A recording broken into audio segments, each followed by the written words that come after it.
The sky over the mainland is the wrong color. You watch it from a sliver of sand on an island you picked for the postcards, not the apocalypse. The ferry isn't coming. The radio's been hissing static for 11 hours. Somewhere across the water, a city you used to live in is burning in long orange stripes, and the wind carries something that smells like melted plastic and wet ash. Your phone has one bar, then none. Then it's just a mirror. Your dog is pacing, your kids are too quiet, and the tide is going out like it's late for something. And you're thinking, okay, we're on an island. We're safe. You are not safe.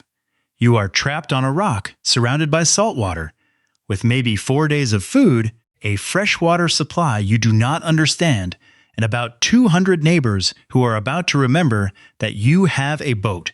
That's the part they never put in the brochure, because everyone on YouTube will tell you an island is the dream bug-out location. Tropical hideaway, mode of ocean, coconuts falling into your lap like slow-motion paychecks. That fantasy gets people killed. An island, in a real grid-down collapse, isn't a fortress, it's a pressure cooker. And whether you walk off it alive depends on 3 things most people never think about until it's way, way too late. Stick with me, because the last one, the one about your neighbors, is the part that actually decides whether you survive. We'll get there. Let's talk about the thief first, because the ocean is a thief.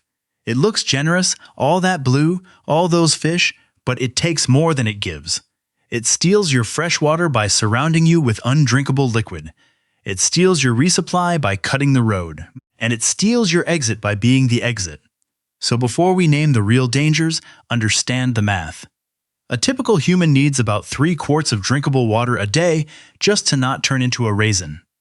In a hot climate, doing any kind of work, double that. Most small islands that have year-round populations survive on imported bottled water, desalination plants that run on diesel, or rainwater tanks.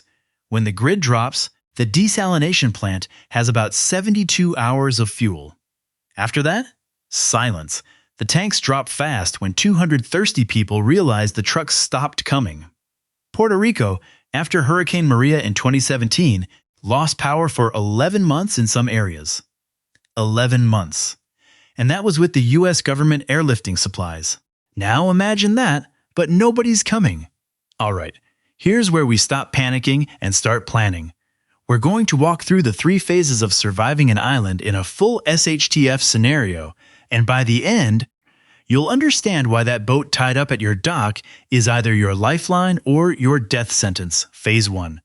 The water problem. Or, as I like to call it, Tantalus on the beach. Tantalus was that guy in Greek mythology cursed to stand in a pool of water he could never drink.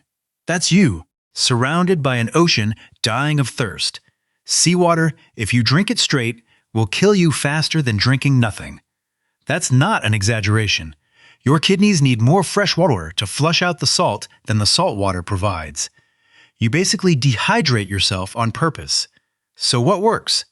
3 things: rain catchment, distillation, and prepositioning.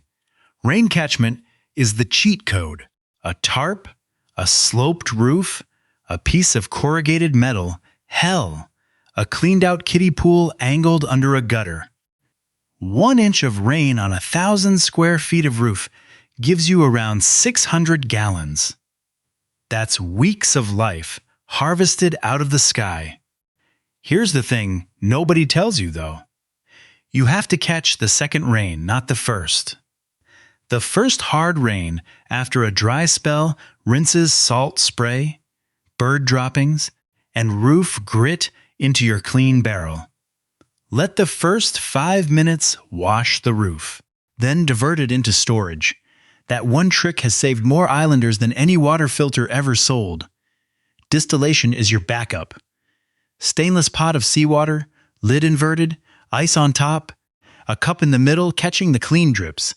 Slow, ugly, and boring, but it turns the ocean into something you can actually drink.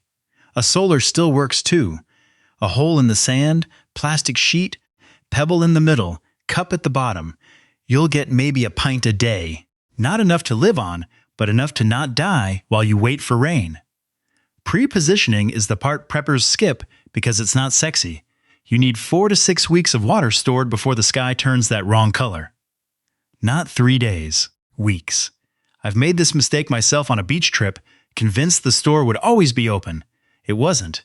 It was shuttered with plywood by noon. Never again. Phase 2. The food lie. You were told an island equals endless seafood, fish for days, coconuts, a tropical buffet. That is a lie that sounds true until you try it. Here's the kicker. Coastal fish populations near inhabited islands are almost always overfished already in normal times. The moment the grocery store goes dark, every single person on that rock grabs a line or a net. Within a month, the reef within swimming distance is stripped bare, cleaned out. 7 billion years of evolution gone in 30 days because 200 people got hungry. And coconuts. A mature coconut palm drops maybe 50 nuts a year. Do the math. That feeds one person, poorly, for 1 month. You need a plantation, not a postcard. So what actually feeds you? Boring stuff. Stored rice and beans. Chickens, if you've got them, because they turn bugs and scraps into protein on legs. A small garden with salt-tolerant crops, sweet potatoes, chard, certain peppers, and hand-line fishing at night in deeper water where the amateurs can't reach. Here's a pro tip that nobody on travel blogs will tell you. Learn to gather, not hunt. Limpets, mussels, sea urchins, seaweed. They don't run away, they don't require fuel, and most of your neighbors are too squeamish to eat them. You will not be. Quick question before we move on. If you're watching this, drop me a comment with the one place you'd want to ride out a collapse, island, mountain, farm, or suburbs, and why. I read them, and sometimes the best ideas I've ever heard came from someone in that comment section with a story they lived through. Tell me yours. And listen, if this is the kind of video that makes your brain quietly recalculate your weekend plans, hit subscribe.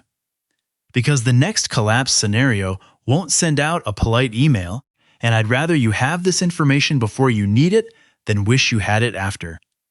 Phase 3. The neighbors. And this is the one.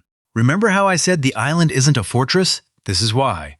An island in a grid-down scenario is a closed system with a fixed population, fixed resources, and zero reinforcements.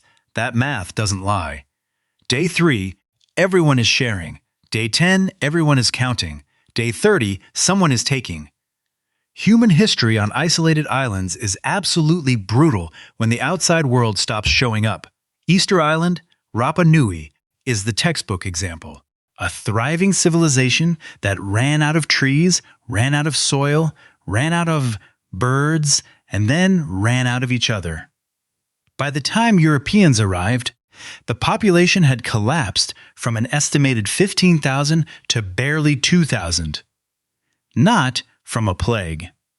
From themselves. But here's the part that you will not hear on the Prepper podcasts.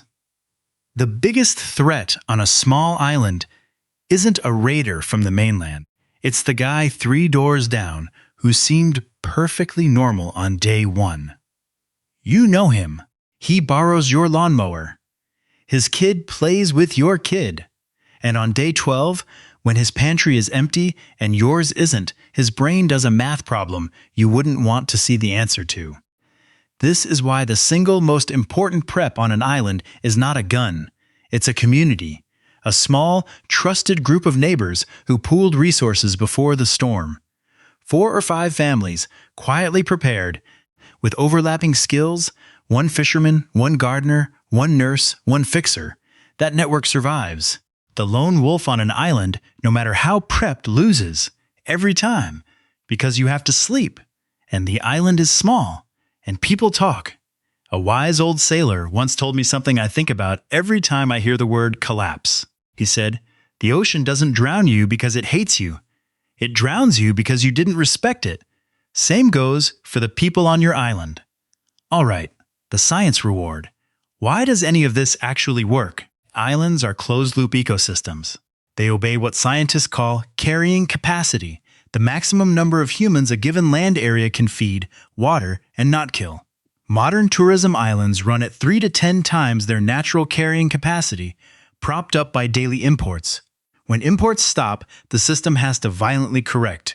Your job, as the prepared one, is to be outside the correction.